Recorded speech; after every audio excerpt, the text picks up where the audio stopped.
Welcome to Microsoft in Silicon Valley. It's a real honor and treat for me to spend a few minutes with you today. And I always like to ask an opening question. And how many people have not been on this campus before? Wow, amazing. Well, let me tell you a little bit about the campus. As Akhtar said, I've had the good fortune, I lost a bet and ended up in Silicon Valley in 1976, and so it's been great. And since that time, I've been involved in this business, and this business, in essence, is microprocessors and software. And for the last 10, 11 years plus now, have been at Microsoft, focused exclusively on working with entrepreneurs, emanating from Silicon Valley, which is my home, and as most of you know, more or less the home of entrepreneurship, at least in this industry. And so I have an incredible seat in the house, and I'll share a little bit about that with you. But first, let me tell you a little bit about Microsoft in Silicon Valley.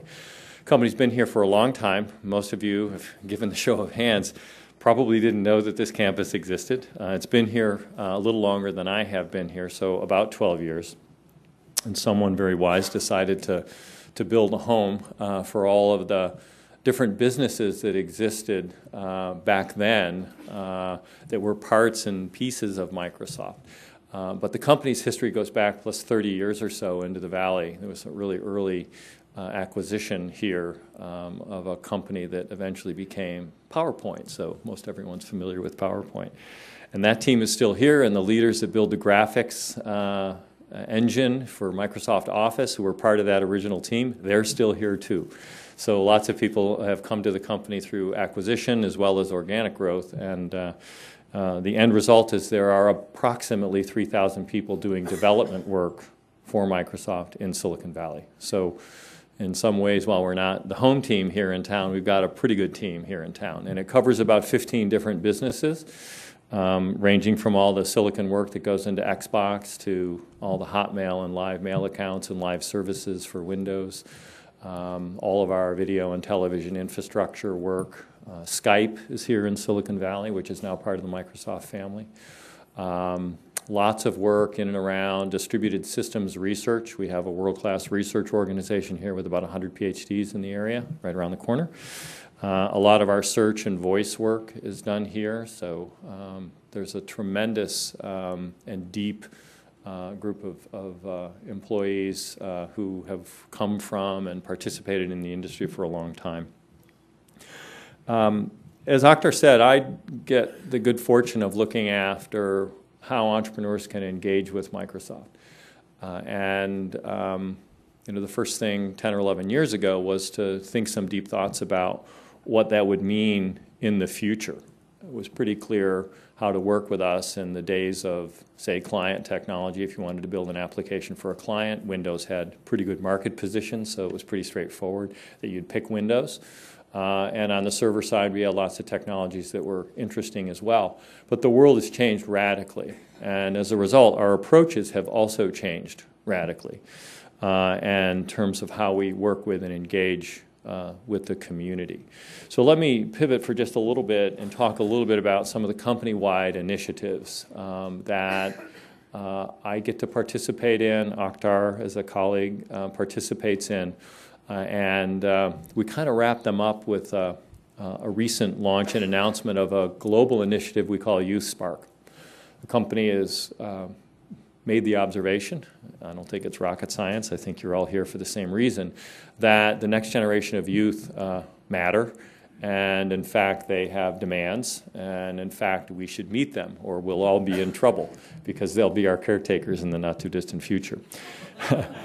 And we should hope that we leave them something good to work with. So the Youth Spark initiative is really a broad initiative that speaks to the company interest in enabling the next generation to be fully functioning and, as we say in our corporate mission, to realize their full potential. And there aren't many companies that get to say something like that and have it resonate. And I hope it resonates with you when you think about Microsoft, given the breadth of our offerings, the scale and use case for our products and services. There are, well more than 1 billion people using our products legitimately on an annual basis, and probably some significant number thereafter where we just have a collections problem. But that's another joke. But anyway, so YouthSpark is the broad statement, and it's, I think, fitting both to the corporate mission and agenda and as a broad statement about our belief, and again, I think yours as well. There are a series of underlying programs, I won't cover them all, that are kind of the poles in the tent that prop up that broad initiative.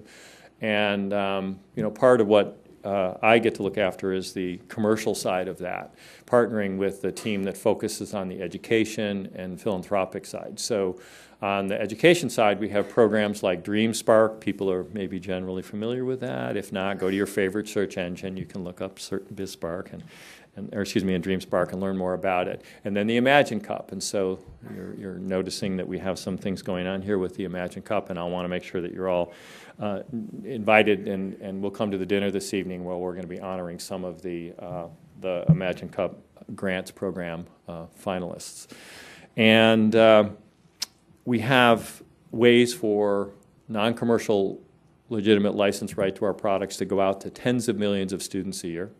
And it's kind of unlimited, and it's been very successful over the last 7 or 8 years. On the commercial side, we do similar things. We call it BizSpark. There's a little theme and family name going on here, and of course, if the URL is available, you use it.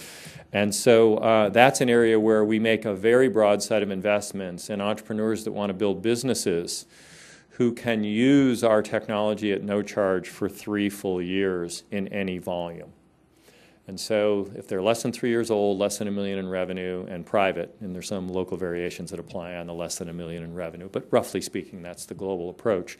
And over the last 3 plus, now 4 years, there's sort of a steady state of about 50,000 new companies that use our technology at no charge.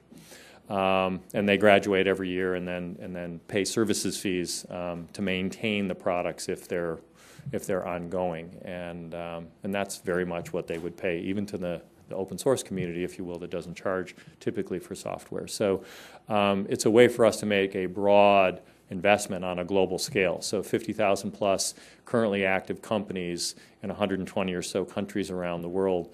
And it funnels from the best of the best in Silicon Valley to local entrepreneurs wanting to do something, small business oriented in a local language, culturally tuned to the local market opportunity. So we have, again, a family of approaches to this that I wanted you to be generally aware of. And then, in general, I'll close. The Imagine Cup program and contest has been very, very successful. I think we're entering the 11th year. I'm going to look at Jennifer. And each year we bring together the finalists from about 80 countries around the world who are juried locally to a final contest which is held in a great city somewhere in the world. Last year, Sydney. It's been in Cairo. It's been in New York. It's been in Warsaw. It's been in Rio, Seoul. Pick your favorite. And it'll be in St. Petersburg, Russia this coming July.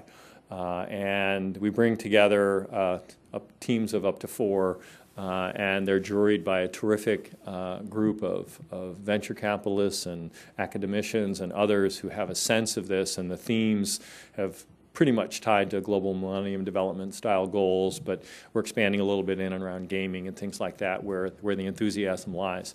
And in the last several years, in partnership with Oktar and the academic team, we brought together, again, our initiatives, and again, I'll use this YouthSpark umbrella as an important statement for the company coalescing around this whole notion of next generation.